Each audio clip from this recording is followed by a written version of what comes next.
Now, it's the biggest event in the UK's fashion calendar, and it kicked off last Friday. So if you want to get ahead of the rest, stay tuned for the next few minutes as we sent ex-model and designer Noelle Reno down to Somerset House to get us the lowdown. If you want to have your finger on the fashion pulse, this is the only place to be. We're at London Fashion Week, and we're going to get a sneak preview into the hottest trends for autumn-winter. We are here with all of the hottest designers, so if you want to be ahead of the fashion pack, stay tuned. I'm here with the talented Maria Grouch-Vogel. How are you, Maria? I'm good, thank you. So this season, what is the inspiration?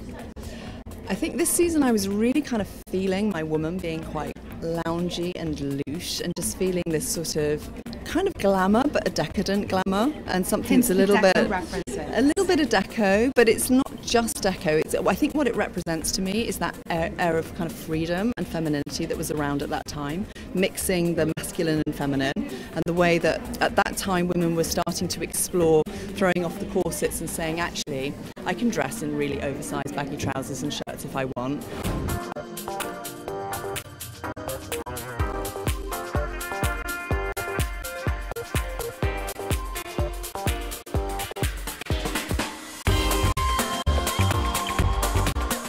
Can I ask you about trends, what you think you're going to see this fall on the high streets? It's interesting because so far I've actually seen quite a lot of variation. Everybody's getting themselves excited in a sense of newness and different, and the difference is quite interesting between the designers so far. I think we've got to go another 2 days and then we'll really see which way the direction it's taking. These are the Felder sisters who have made a splash with the London Cool set for their edgy, rocky designs. So what are your favorite trends that you're predicting for autumn-winter? A lot of blonde. Okay. I think, no, in general, I think it's all getting a bit warmer and softer, you know, and this reflects in the shapes, but also in the colors. I think there's a lot of layering and texture. You know, in our collection, we had the chunky knit pullovers, the shearling coats, and sort of like crunched up silks. It fits with that warmer mood in general.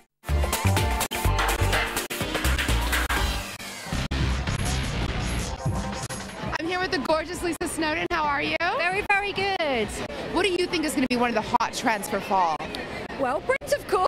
Okay, well, there you go. It's all about print, it's all about layering, of course. I'm really excited to PPQ to get some inspiration for the fall and get excited and start pre-ordering and all that kind of thing. So it's been amazing. It's my first show, actually, so far. So I'm going to be hanging around all weekend and hopefully going to catch some more shows. Amy and Percy put on a great show, so you made a good choice. No, thank you.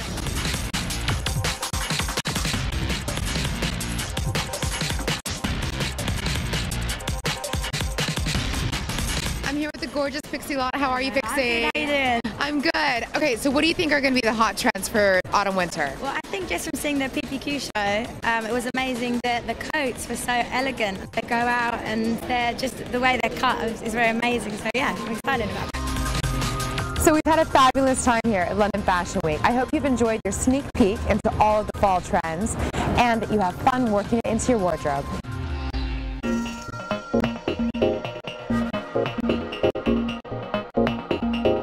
We've come to the opening of London Fashion Week here at the gorgeous Somerset House. We're going to show you what really goes into putting on a fashion show, and most importantly, all the drama behind the scenes. Corey Nielsen, who won Fashion Fringe last year, handpicked by John Galliano himself, is showcasing her Autumn-Winter 2012 collection. The fashion industry is all about making everything look glamorous and cool and easy. Well, it's not behind the scenes, I can tell you. Getting into a dress like this in about 20 seconds isn't easy. Sometimes it takes 2 or 3 dressers, but when it comes out on the catwalk, you'd have no idea the mayhem back here. So, as one of the dressers, back here, if you've never been backstage at a show, it looks overwhelming. Oh, yeah. How many girls are you dressing? Are just one today? 12 models, yeah. And when they rush back, and you've only got a few seconds. Oh, yeah, I mean, I have only one garment, but few girls have 2, so we just need to take them completely off, and then we'll just change this another garment. Designers and hair and makeup work closely together to create the looks to accompany the outfits. I start thinking about what I will do for the collection once I've had a chat with the designer and had a look at their collection and their inspiration. And then we will get together, we do a hair and makeup test and a fitting with a model. So then we discuss all the ideas and how it flows through in the hair and makeup from the designs. To make up each model, it takes anything from 0 minutes up until 40 minutes, depending how much time you really have. I never had any nightmares. I've tried to stay calm. Fashion journalists are kept on their toes, ensuring they learn what's hot and what's not direct from the catwalk. How many years have you been coming to shows? London Fashion Week. This is my 27th year, I think. You are known for making it to every show. Even if one runs late, you pack your day. How do you make it to all the shows? If I'm really running late, what I might do is go backstage and see the collection on the rails. Yeah. And then dash out so I can get to another one. So then how do you choose? Well, I choose all the ones that are on the official site. I try and get to as many as I can at Fashion East and Vauxhall Fashion Scout. And then the rest I try and pick up in the exhibition, you know, by just running around the stands and then Graduate Fashion Week as well. Quiet, please. Please.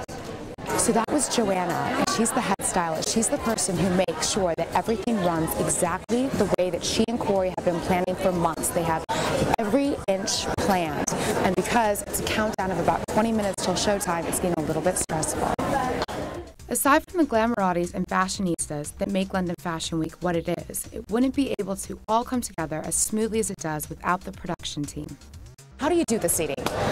We're looking for top editors, top buyers, celebrities, yes, but they have to be on brand with the brand. So. Have you ever had anybody kick up a huge fuss? I won't ask a name. Yeah, no, we've definitely had people kick up a huge fuss, and it's very, it's difficult as a PR to kind of mitigate that, because our job is to be very nice and welcoming to people and make sure that they have a nice experience at the show. Right. Our job is also to be a gatekeeper and make sure that the right people are in the right position.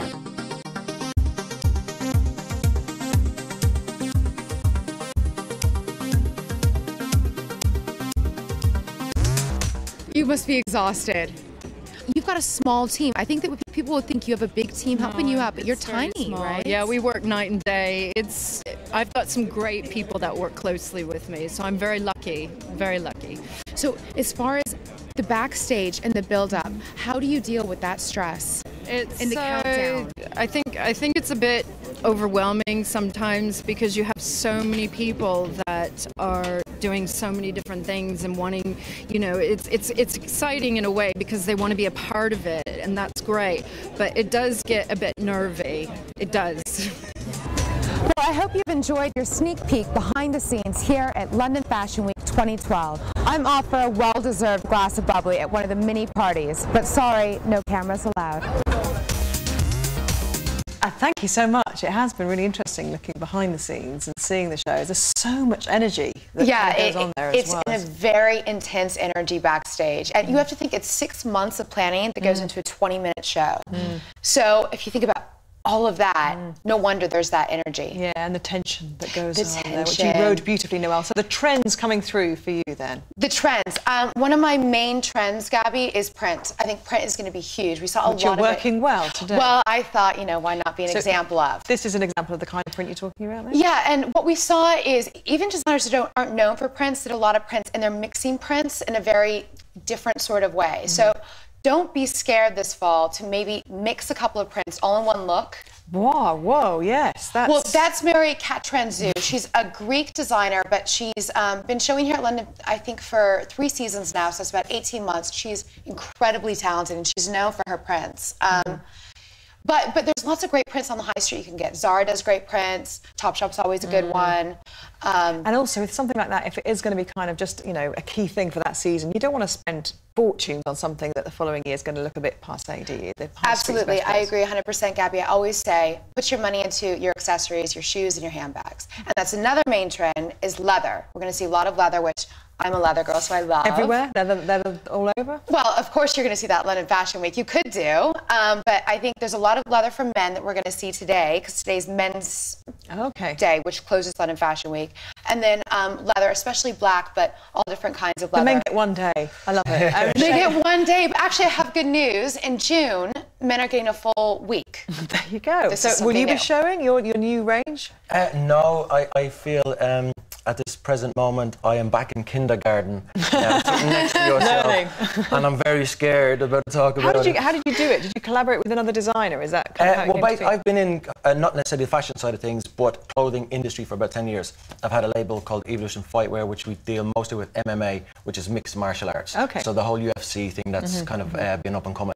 And I've dealt a lot with kind of leather stuff, as you're talking about leather, but not necessarily as the trousers or anything, but more kind of fight gloves and that range of training gear. Right. So this is a whole new direction for me when it comes to fashion. So it's more of a, it's Italian design to start with. So it's a bit more slim and trim and a bit more mature, smart casual. And are you enjoying the whole process? Doing a lot of print and, you know, shirts and stuff. So yeah, I love it. I mean, I'm not necessarily the person out there sourcing materials. I have been to factories, etc., to see the first samples come off production line and stuff like that. But you know, I'm an infant at the moment. I'm definitely an infant. I would love to be in London Fashion Week at some point in life. Aaron, you're a tailored man by the looks of things. You like I'm quite jealous of the tattoos and the sleeves, as you said. And in fact, I wore long sleeves because I just didn't want to compete with this. But we were saying backstage you can never have enough hat, shoes or gloves, but we didn't say that. Well, I've got really good news for you, because men's accessories is something that's growing and growing.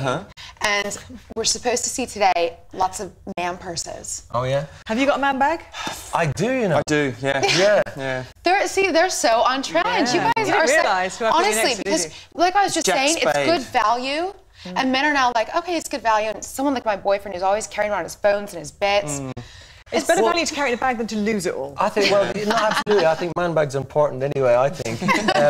But the kind of label I'm doing is called 1952, and it's back to that kind of stylish Italian classic, the little man bag, when they were just, you know, nice and regal gentlemen. Yeah, OK, let's talk a little bit about the celebs, Noelle, who we see on the... Because obviously we heard there that some people get kicked out if they're not on trend with that particular designer. So who did you see? Who did you sit next to?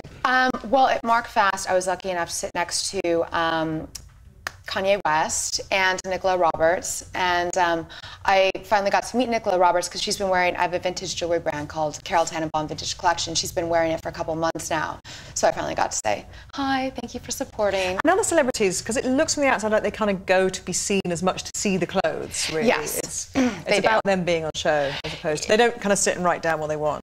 No, there's none of that. There's the stylist who sits directly behind them, who will sit and write all of that, but it's the whole production of them appearing and sitting. It's and theatre, isn't it, really, by another name? It is. Well, that's what Alexander McQueen calls it.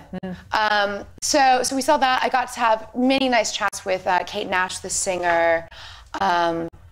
So it's a good turnout. I think it's always nice to have celebrities. And Sam Cameron, that's great, because it all brings awareness. And you end the week with us. So, yeah, you know, what it couldn't be better.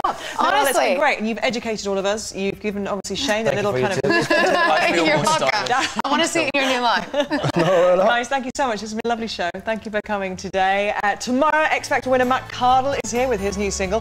We have one of the greatest triathletes of all time, Chrissy Wellington, is here. Joe Tantum is here to answer all your baby questions and trying for the world's best beers as well. 11 right here on Channel 5. I'll see you then.